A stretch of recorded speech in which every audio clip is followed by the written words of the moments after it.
How you doing, everybody? It's July 31st. I'm Tony Gaglione. I'm Shawn Adams. And this is Smacktalk. Today we're talking about Riley Cooper and his misuse of the N-word. Yes, we'll be going over a variety of NFL topics. Touching on Riley Cooper, he was attending a Kenny Chesney concert, and he was caught on video using the racial slur. We won't use that word here. No, we're not going to do that. For our fan base, it's a very derogatory term.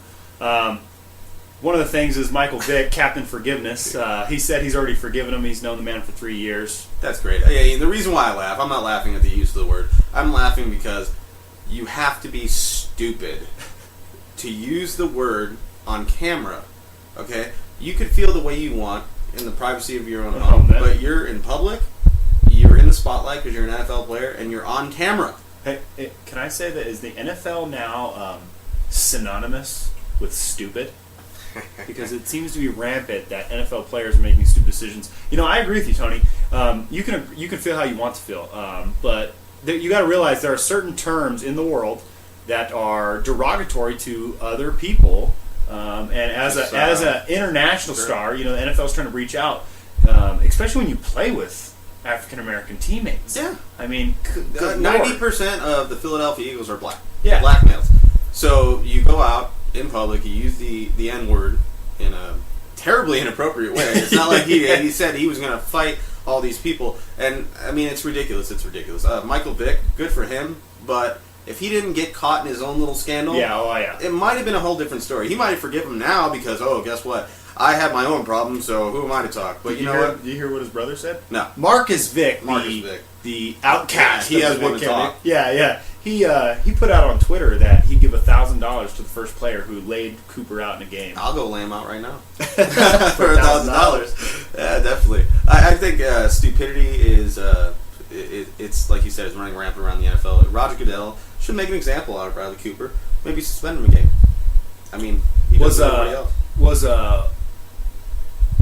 What would the coach have to say? I mean, I know they have a new coach, but you come. Right, I know, but I mean, you come into a team that was the dream team last year. Sure. You know, they didn't do anything, and now you have it's like the media. I'm not saying forgive Riley Cooper. You know, I'm not saying that. I'm saying it's like the media. It's like they're like sharks, man. They're just like, what can we get? Because they're already throwing a curveball. It was like a 4-second clip.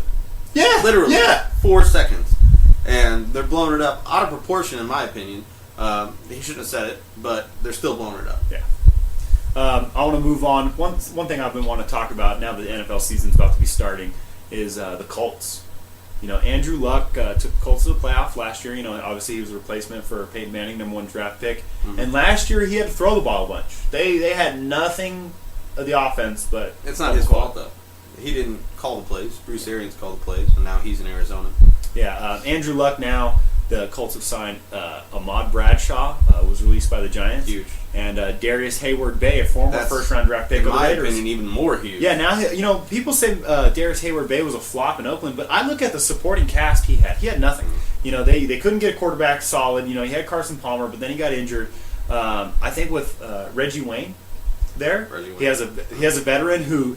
Everyone knows in the NFL this guy works hard. Plus now he's got the new offensive coordinator from Stanford. Yeah, Pep Hamilton. Yeah, so they also have they can run 2 tight end sets. They will be running the ball. He's already said they're going to run the ball. Going to flourish. Yeah, Clobie Fleener. Yeah, exactly. Luck's former tight end at Stanford. Oh yeah. So I forgot about that. Yeah. So I think now that they'll be able to run the ball more, they have a solid backfield. Vic Ballard is the guy that came on last year for him. He'll be competing with Ahmad Bradshaw. Obviously, Ahmad Bradshaw's on the physically enabled to perform list right now, but he'll be the starter. Yeah, he'll be there. He'll be there. Another NFL news: Donovan McNabb's number 5 is getting retired by the Philadelphia Eagles. What do you think about that? I think that's a great move. I mean, people may not like Donovan McNabb, but that's the best quarterback they've had. I'm sorry, 5 that's the best NFC Championship games and 1 Super Bowl. But I understand that, and not a Super Bowl win. I'm not dogging him whatsoever. You get to an NFC Championship, you're accomplished already. Yeah, you get to 5, you've done something good.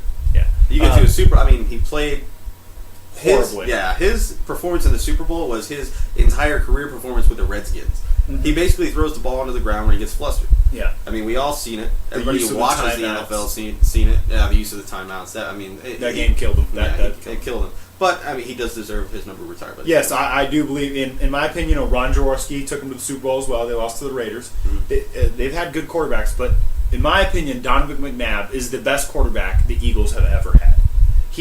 Randall Cunningham's the best quarterback the Eagles have ever had. I'm going to say Donovan McNabb is I think better. it pretty much it goes about maybe 50-50 if you ask the general public. I simply say about McNabb for this reason.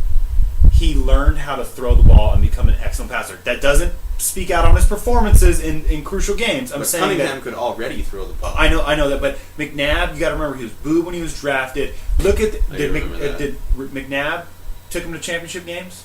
Did Cunningham? Cunningham had Reggie White on the defense. McNabb's defense was pretty much. You have to argue that Cunningham didn't have an offense. That's true. I mean, he had Herschel Walker for how long? Yeah, like 2 years. Okay. But I'm saying that McNabb, if you look at his career stats, his Super Bowls, all that stuff, he went to Super Bowl, his championship games, that's great. Moving on, Adrian Peterson, Minnesota Vikings, he's claimed that everybody is using HGH in the NFL, and he's all for doing testing. I think Adrian Peterson is basically trying to clean his name because people were saying that comeback year last year. Yeah, but that's fine. He can claim all he wants. Ryan Braun claimed it too. Guess what happened? Well, Ryan Braun got caught. Yeah, that's he can claim all he wants because they're not doing testing now.